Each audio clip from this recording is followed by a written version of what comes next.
Night டைம்னு வந்தா எல்லாருக்குமே ரெஸ்ட். ஆனா அம்மாக்களுக்கு மட்டும் அப்பதான் இன்னும் 2 பாட்டில் எனர்ஜி வேணும். ஏன்னா அப்பதான் நம்ம குழந்தைங்க இன்னும் ரொம்ப ஆக்டிவா இருப்பாங்க. "தூங்க வரியா?" அப்படின்னு கேட்டா, "எனக்கு தூக்கமே வரல. எனக்கு பாத்ரூம் போணும். தண்ணி தரியா? இல்ல ஒரு கதை சொல்றியா? நீ வந்தா தான் தூங்குவேன்." இந்த மாதிரி ஏதாவது சொல்லிக்கிட்டே இருப்பாங்க. ஆனா ட்ரூத் என்னன்னா, they resist not because they don't want sleep. கண்டிப்பா ரெஸ்ட்ங்கிறது எல்லாருக்குமே தேவை. ஆனா அவங்க ரொம்ப ஓவர் டயர்டா இருக்கறச்ச அவங்களுக்கு அந்த ஸ்லீப் புஷ் இல்லாம இருக்கலாம். இல்ல உங்களோட நெறைய டைம் ஸ்பெண்ட் பண்ணணும்னு எதிர்பார்க்கறாங்களா இருக்கலாம்.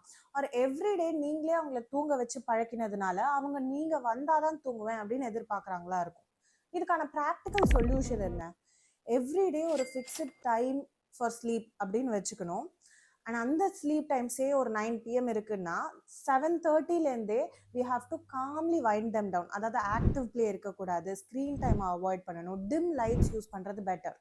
அண்ட் லேட் நேப்ஸ் கண்டிப்பாக அவாய்ட் பண்ணணும். ஏன்னா நேப் லேட் ஆச்சுன்னா ஸ்லீப் டைமும் புஷ் ஆகும். லாஸ்ட்டாக வெரி இம்பார்ட்டன்ட்லி ஸ்லோலி அவங்களோட டிபெண்டன்சி ஆன் யூவை ரெடியூஸ் பண்ணணும்.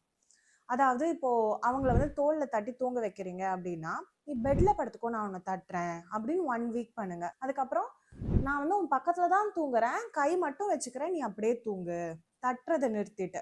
அதுக்கப்புறம் கையை எடுத்துட்டு அந்த சைடு திரும்பிட்டு, நான் உன் பக்கத்துல தான் தூங்குறேன், நீ இண்டிபெண்டா தூங்கலாம். இந்த மாதிரி மோட்டிவேட் பண்ணி அவங்கள இண்டிபெண்டன்சிக்கு ஹெல்ப் பண்ணுங்க. இது ஒரு ட்ரெட்ஃபுல்லான ஃபேஸ் தான், I do agree. But still it's just a face.